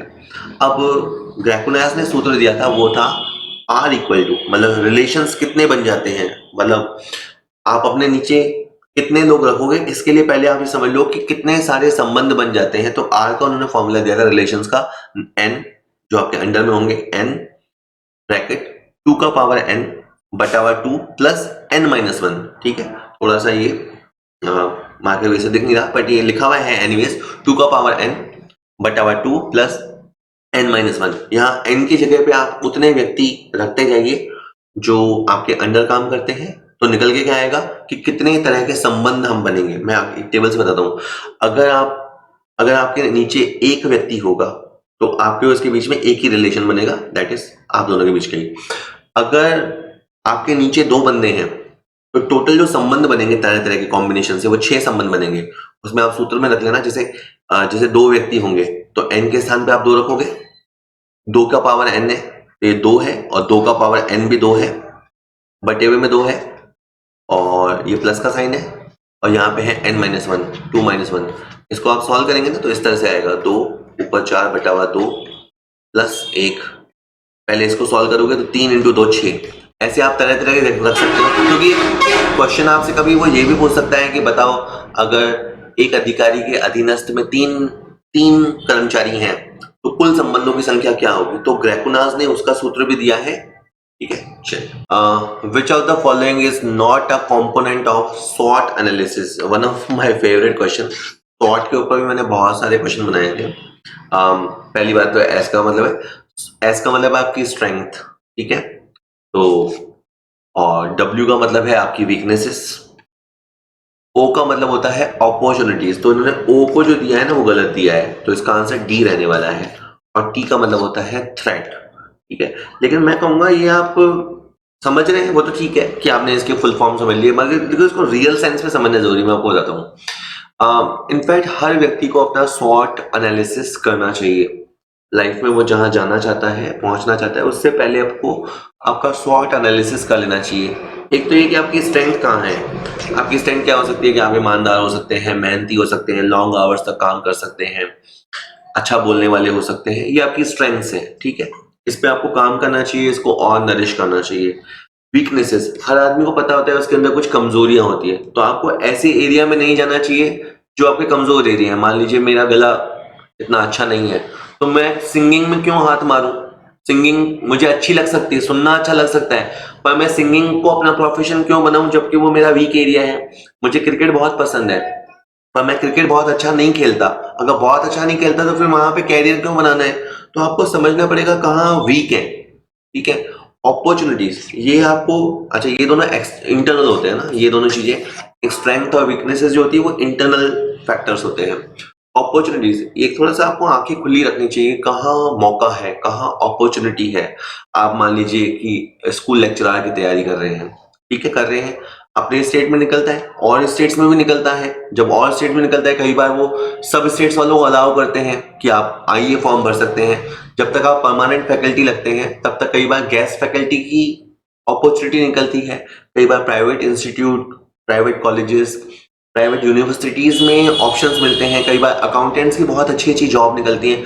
तो अपन ऐसे कहें कि सॉरी, अपन ऐसे बैठे हो हाथ पे हाथ धरे, तो अपने को कोई आके नहीं बताएगा सर, कोई किसी की परवाह नहीं करता, हर कोई अपनी में लगा हुआ है। तो आपको जरा खुद को सोचना होता है कहाँ अपॉर्चुनिटीज है और थ्रेट, और ये थ्रेट भी समझना जरूरी है। भले थ्रेट किसी के साथ आप डिस्कस मत करो, आपको समझना जरूरी है कि मान लीजिए आपका ऑफलाइन चीज चल रहा है और ऑनलाइन का प्रवेश उस चीज में हो रहा है, कॉम्पिटिटर आपके सामने उदय हो रहा है, वो बहुत लो प्राइसिंग रखता है। ये सारी थ्रेट्स होती हैं, आपको उसको भी स्टडी करते रहना पड़ता है, ठीक है ना, क्योंकि यहाँ अपन एक लगभग लंबा जीवन जीते हैं। अगर 20 साल शुरुआती निकाल दें, जो शुरुआत के 20 साल होते हैं, तब तक तो अपन माँ बाप की छाँव में होते हैं, और आखिरी के 20 साल जैसे 80 से 100 वाले साल है, उसमें कोई मतलब ही नहीं है। रोटी मिले तो भी ठीक है, नहीं तो रोटी चबाने जितनी ताकत भी होती नहीं है। तो शुरू के 20 छोड़ दो, आखिरी के 20 छोड़ दो, बीच के 60 साल अपने को स्मार्ट होना चाहिए। वहां अपने को सस्टेन करना है, अपने ऊपर अगर डिपेंडेंसी है तो अपने को उनका भी ख्याल रखना है, ठीक है, कुछ जोड़ के जाना है, कुछ बना के जाना है। तो ये सब के लिए स्वॉट एनालिसिस रियल में बहुत जरूरी है, ठीक है। क्वेश्चन तो हो ही गया है। 92 क्वेश्चन कहता है dash dash development has 3 phases, pre conventional, conventional and post conventional, to distinguish between unethical and ethical and select ethical. इनमें से कौन सा विकास ऐसा है जो, कौन सा ऐसा विकास है जो 3 स्टेज से होकर गुजरता है, पूर्व पारंपरिक, पारंपरिक और उत्तर पारंपरिक, और फिर अनैतिक और नैतिक में से आप फाइनली नैतिक कोई चुनाव करते हैं, तो ये आपका नैतिक विकास है। आपका मॉरल डेवलपमेंट जब हो जाता है, आप मॉरली डेवलप हो जाते हो, तो फिर आप अनएथिकल और एथिकल में से एथिकल का चुनाव करते हैं। साइकोलॉजी का क्वेश्चन था। The chairman of the district consumer protection council is the, ठीक है, तो उपभोक्ता संरक्षण परिषदें होती हैं जिला लेवल पे, राज्य लेवल पे, नेशनल लेवल पे। तो जो जिला लेवल की उपभोक्ता संरक्षण परिषद है, उसको हेड कौन करता है? उस जिले का कलेक्टर। वैसे भी एक बार के लिए कहते हैं कि जो जिले का कलेक्टर होता है वो एक बार के जिले का माई बाप होता है, माई बाप तो नहीं कहें, बॉस होता है वो। तो जो डिस्ट्रिक्ट कलेक्टर होता है वही आपकी इस उपभोक्ता संरक्षण परिषद जो जिला लेवल की है उसको हेड करता है। बाकी मैं वैसे 2 नियम आपको और बताता हूँ। जो जिला लेवल वाली परिषद है उसके लिए कलेक्टर होता है, जो राज्य लेवल वाली होती है उसमें मंत्री होता है। मंत्री कौन सा? जो कंज्यूमर अफेयर्स देखता है, जो उपभोक्ता मामलों वाला मंत्रालय होता है, उसका जो मिनिस्टर होता है राज्य का, वो होता है हेड। और इसी तरह से जो आपकी सेंट्रल काउंसिल है, सेंट्रल कंज्यूमर प्रोटेक्शन काउंसिल है, जिसको सेंट्रल काउंसिल भी बोलते हैं, उसको हेड कौन करता है? तो जो आपका सेंट्रल गवर्नमेंट का उपभोक्ता मामलों का जो मंत्री होता है वो उसको हेड करता है। तो सबके बॉस फिक्स है और ऑब्वियस बात है ऊपर की तरफ हायरार्की है। चलिए next is A and B are partners in a firm. Their capital are 10,000 and 20,000 and undistributed reserves 10,000. They admitted C for 1/4 share. C brought 20,000 as his capital. Find the value of firm's goodwill. ये भी बहुत बार पूछा मैंने, ये है hidden goodwill का question. इसमें क्या होगा? C 20,000 रुपए लाया और C का रेशियो क्या है? 1/4। तो 1/4 का आप रेसिप्रोकल करो 4/1। तो अगर आपने C से 20,000 मंगाए हैं तो आपकी टोटल कैपिटल 80,000 होनी चाहिए। जबकि अगर हम A की कैपिटल को जोड़ें तो वो 10,000 है। अगर हम B की कैपिटल देखें तो 20,000 है। इवन अगर अपन रिजर्व्स को भी ले लें तो भी वो 10,000 है। और इवन अगर अपन C की कैपिटल को भी मिला लें तो भी ये सब जो टोटल है वो 60,000 पे पहुंच रहा है। तो जो सारा टोटल एक्चुअल में है वो है 60,000 और जो कैपिटल एक्सपेक्टेड है जो होनी चाहिए वो है 80,000। इन दोनों का बीच का जो अंतर है वो गुडविल माना जाता है। इसको हिडन गुडविल बोलते हैं या इन्फर्ड गुडविल बोलते हैं, और हिंदी में इसको बोलते हैं गुप्त ख्याति या मानी गई ख्याति। तो 20,000 आपकी आ जाएगी मानी गई ख्याति, ठीक है। Next is buying decision process starts with, again a very good question, क्योंकि डिमांड वाले चैप्टर भी आपके कोर्स में है और आपकी जो क्रय की प्रक्रिया है या जो क्रय का आप निर्णय करते हैं वो कहाँ से शुरू होता है? नीड रिकॉग्निशन, जब आप आवश्यकता पहचान लेते हैं, evaluation of alternative, information search, both 2 and 3। तो हर बार आंसर बोथ नहीं होता, हर बार answer all of the above नहीं होता। तो आपका जो बाइंग का डिसीजन है वो आवश्यकता की पहचान से शुरू होता है। आप सिंपल सोचो ना, सबसे पहले आप कोई चीज क्यों खरीदोगे? यूं ही तो नहीं खरीदोगे। आपको किसी न किसी चीज की आवश्यकता होगी, कोई ना कोई आपके प्रॉब्लम होगी, तो ही तो आप वस्तु खरीदोगे। फिर वहां से गेम शुरू हो जाती है। मैं बताता हूँ गेम कैसे निकलती है। सबसे पहले आपको कोई किसी चीज की जरूरत होगी। फॉर एग्जाम्पल, मुझे जरूरत है कि मेरे बच्चे को, मुझे 5th क्लास में है तो साइंस पढ़वानी है। मान लीजिए ये मेरी जरूरत है, तो क्योंकि मेरा बच्चा मान लीजिए साइंस में अच्छा नहीं है, या मैं उसको और साइंस में अच्छा करना चाहता हूँ, तो ये मेरे को एक आवश्यकता है या एक प्रॉब्लम मैंने रिकॉग्नाइज की। तो अब मैं ढूंढूंगा कि साइंस पढ़ाने वाले कौन कौन है। फिर मुझे पता लगा यहाँ पे शहर में 5 अच्छे ट्यूटर हैं। फिर मैं उनमें से पहचानूंगा, विकल्प का मूल्यांकन करूंगा, शायद मैं देखूंगा मेरे घर के नजदीक कौन है, फीस किसकी अच्छी है, रेपुटेशन किसकी अच्छी है, बच्चों का ज्यादा केयर कौन करता है। फिर मैं डिसीजन लूंगा, ठीक है। फिर मैं उस सर्विस को बाय करूंगा, और उसके बाद मेरा जो व्यवहार होगा, उसके बाद क्या होगा, या तो मैं उस सर्विस से सेटिस्फाई होऊंगा या डिससेटिस्फाई होऊंगा। अगर सेटिस्फाई होऊंगा तो उससे उसका फायदा होगा, क्योंकि मेरा वर्ड ऑफ माउथ से उसकी प्रशंसा होगी तो उसका काम और बढ़ेगा। और अगर मैं संतुष्ट नहीं हुआ, या मैं इससे मतलब है, मैं कंज्यूमर का एग्जांपल बता रहा हूँ, कंज्यूमर संतुष्ट नहीं होगा तो 2-4 गालियां निकालेगा तो उसका काम डाउन हो जाएगा। तो आपको हमेशा अच्छा परफॉर्म करना होता है, ठीक है। तो तब जाके आप मार्केट में टिके रहते हो। और यही सारी बातें इंग्लिश में लिखी हुई है। अगर आप इंग्लिश में कंफर्टेबल है तो आप पढ़ लीजिए, स्क्रीनशॉट ले लीजिए। और ये इसका ग्राफिक है, ये ग्राफिक वाले से बहुत अच्छा लगता है मेरे को पर्सनली समझना। सबसे पहले एक व्यक्ति को किसी आइटम की नीड होती है, फिर वो उसके लिए रिगार्डिंग इंफॉर्मेशन सर्च करता है। तो ये जो ऑप्शन दिए थे ना उन्होंने, इसी क्रम में दिए थे। ये था ए था, ये बी था, सी था, ये बी और सी है। बी और सी बोथ भी ऑप्शन दिया था, लेकिन क्वेश्चन ये था कि बाइंग डिसीजन का जो प्रोसेस होता है वो कहाँ से शुरू होता है। तो सबसे पहले वो प्रॉब्लम या नीड रिकॉग्निशन से शुरू होता है। फिर थोड़ा आगे बढ़ते बढ़ते आप परचेज का डिसीजन करते हो, फिर आप पोस्ट परचेज बिहेवियर करते हो, ठीक है। सेल्फ रिलायंस कैंपेन, आत्मनिर्भर भारत अभियान was launched in which of the following month year. Again it's a good question. या आप कह सकते हैं सर ये कौन से टॉपिक में से आ गया, तो ये थोड़ा करंट अफेयर में से आ गया कि भाई आप देश दुनिया में क्या हो रहा है तो पता लगे। तो कोविड जब आया था मार्च 20 में, और ऑब्वियस सी बात है लॉकडाउन की वजह से सारी अर्थव्यवस्थाओं की बैंड बज गई थी। तो तब जाके फिर मई के महीने में, मई 20 में आत्मनिर्भर अभियान आया था। अब ऐसा सारा मुझे याद हो नहीं, ऑब्वियस सी बात है, मैंने भी कुछ चीजें मुझे नहीं आती तो देख देख के बताया है। बट यही होता भी है, एग्जाम से पहले आप जितना अच्छा तैयार करके जाओ तो काम आता है। तो मई 2020 में आत्मनिर्भर भारत अभियान लॉन्च किया गया था। ऑन 12 मई 2020, 12 मई 2020 को, ठीक है, लगभग 2 महीने बाद हमारे पीएम ने आत्मनिर्भर भारत अभियान को एक किक स्टार्ट देते हुए राष्ट्र के लिए एक स्पष्ट आह्वान किया, और कोविड की महामारी से लड़ने के लिए भारत के जीडीपी के 10% के बराबर का 20 लाख करोड़ रुपए का विशेष आर्थिक और व्यापक पैकेज की घोषणा की थी। हालांकि वो पैकेज बहुत कंडीशनल था, कई उद्योगों को था, लोग उम्मीद कर रहे थे कि हाथ में कैश दे देंगे, बट ऐसा कुछ उन्होंने नहीं किया था। तो 20 लाख करोड़ का वैसे पैकेज बनाया था डिफरेंट डिफरेंट इंडस्ट्रीज को बूस्ट करने के लिए, और आत्मनिर्भर बने, हमें दूसरे देशों में निर्भर ना रहना पड़े, खुद का सामान हम खुद बना लें, ये सोच थी। और भी बहुत सारी व्यापक सोच थी। विच of the following is not a function of an entrepreneur. इनमें से एंटरप्रेन्योर क्या नहीं करता? अवसरों की खोज करना, ये काम वो करता है। नवाचार करना, ये काम वो करता है। परिवर्तनों को नहीं अपनाना, ये नहीं करता। परिवर्तन तो उसे अपनाने पड़ते हैं, ठीक है। जोखिम उठाना, ये सब काम वो करता है। तो जो उद्यमी होता है, जो एक जुझारू बंदा होता है, जो आइडिया लेके आता है, मैं आगे आपको उसके 8-10 काम बताऊंगा। तो परिवर्तनों को नहीं अपनाना ये उसका काम नहीं है, बल्कि परिवर्तनों को वो अपनाता है, ठीक है। एक जो आपका एंटरप्रेन्योर होता है, उद्यमी होता है, वो क्या क्या करता है? सबसे पहले तो वो अवसर की पहचान करता है। मैं आपको वैसे एक आइडिया बता सकता हूँ मेरी तरफ से। अवसर समस्या में छुपा होता है। मतलब आप अपने आसपास देखिए कि क्या समस्या है, तो आपको बहुत सारी समस्याएं दिखाई देगी। तो आप ये सोचिए कि इसका क्या समाधान हो सकता है, आप उसका सॉल्यूशन लेके आओ। अगर आप सॉल्यूशन लेके आए सबसे बढ़िया, सबसे जल्दी, और सबसे इफेक्टिव और सबसे सस्ता सॉल्यूशन आप लेके आए तो वो आपके लिए अवसर बनेगा। ठीक है, कोविड क्या था? बीमारी थी, और जिस कंपनी ने उसका टीका सबसे बढ़िया, सबसे सस्ता और प्रभावी बना लिया होगा ना, उसने इतना कमा लिया जितना वो 7 पीढ़ियों में नहीं कमाएंगे ना, उतना उन्होंने कमा लिया।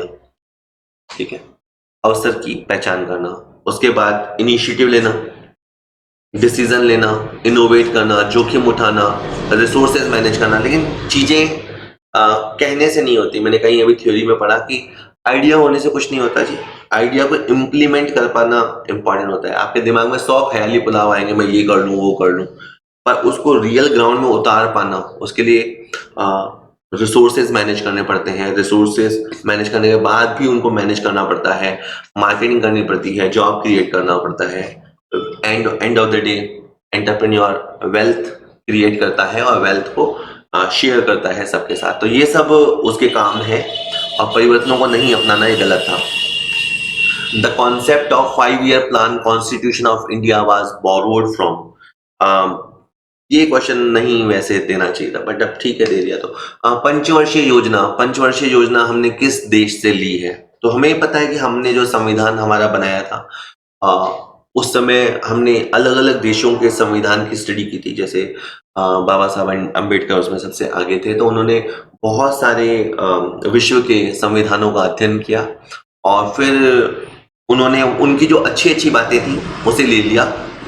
तो इस तरह से अपन ने बहुत ही और जोरदार संविधान बना दिया।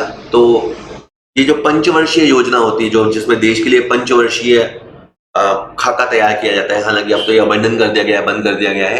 तो ये कॉन्सेप्ट हमने बेसिकली कहाँ से लिया था? तो रशिया से लिया था। ये कॉन्सेप्ट हमने रशिया से लिया था। रशिया से अपन ने वैसे 2 कॉन्सेप्ट लिए थे। एक तो था फंडामेंटल ड्यूटीज, जो राष्ट्र के नागरिक हैं उनके क्या अधिकार होंगे। तो अधिकारों वाला तो हमने लिया था यूएसए से, अमेरिका से। और राष्ट्र के नागरिकों के क्या कर्तव्य होंगे, क्या उनके मूल कर्तव्य होंगे, ये कॉन्सेप्ट हमने रशिया से लिया था। और 5-year प्लान का कॉन्सेप्ट भी रशिया से लिया था। Which organization was working preceding WTO from the following? जो वर्ल्ड ट्रेड ऑर्गेनाइजेशन है वो जो आई है, उससे पहले क्या था? तो उससे पहले गैट था, GATT, general agreement on tariff and trade. General agreement यानी सब लोग राजी थे टैरिफ एंड ट्रेड पे। तो गैट एक अंतरराष्ट्रीय संस्था थी जो पहले विश्व व्यापार को देखती थी, और अब तो वर्ल्ड ट्रेड ऑर्गेनाइजेशन आ गई है। मैं थोड़ी हिस्ट्री बता देता हूँ आपको इसकी।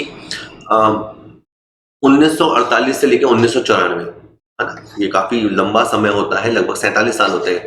तब तक GATT था, और उसके बाद जो आया है वो आया है 1995 से वर्ल्ड ट्रेड ऑर्गेनाइजेशन। और माना जाता है कि ये सेकेंड वर्ल्ड वॉर के बाद इंटरनेशनल बिजनेस के लिए लिया गया सबसे बड़ा कदम था, जहां वर्ल्ड ट्रेड ऑर्गेनाइजेशन की स्थापना की गई थी। ठीक है, उससे पहले गैट ये काम देखा करता था।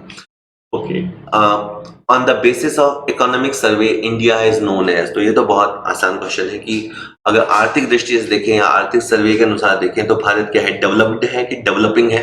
तो अगेन ये इंडियन इकोनॉमी का क्वेश्चन है, और आपको पता तो होना चाहिए कि आप इंडिया में हो तो कि अपना देश का स्टेटस क्या है, डेवलप्ड है कि डेवलपिंग है, कि अंडर डेवलप है या हाईली डेवलप्ड है। भगवान करे कभी ना कभी तो हाईली डेवलप्ड होगा, लेकिन right now it is developing country. ये एक विकासशील राष्ट्र है, अभी ये विकसित राष्ट्र नहीं बना है। मैं आपको वैसे बता देता हूँ कि अगर किसी को लगे कि सर विकसित कैसे बनेगा या विकसित कब माना जाएगा, तो आपका जो ह्यूमन डेवलपमेंट इंडेक्स है, ये इंडेक्स वर्ड यहाँ पे है, आपका जो ह्यूमन डेवलपमेंट इंडेक्स है उसमें आप ऊपर की तरफ आओगे। ठीक है, मैंने पिछले वीडियो में बताया भी था SDI के बारे में कि किस लेवल पे आप क्या कहलाते हो। जब आपकी इकोनॉमी की ग्रोथ बहुत अच्छी होगी, जब आपकी पर कैपिटल यानी प्रति व्यक्ति GDP ऊपर की तरफ जाएगी, और जब आपका इकोनॉमी का जो साइज होता है, जो सेकंड है वो ग्रोथ रेट है, जैसे 6%, 8%, 10% से इकोनॉमी ग्रो करती है, वो ग्रोथ रेट है। और जो आपका साइज ऑफ इकोनॉमी है, ग्रॉस नेशनल इनकम, इन सब में अपन इंप्रूव करेंगे ना, तो अपन डेवलपिंग से कभी ना कभी डेवलप्ड में जाएंगे ही जाएंगे। आप ही लोग बनाएंगे जी। चलिए, thank you very much. Video अच्छा लगा हो सब्सक्राइब कीजिए, शेयर कीजिए। कॉमर्स की पढ़ाई करना चाहते हैं तो जुड़े रहिए, हमारा ऐप है डाउनलोड कीजिए। इतना काम नहीं करेंगे आप तो वीडियो बंद कीजिए। Thank you.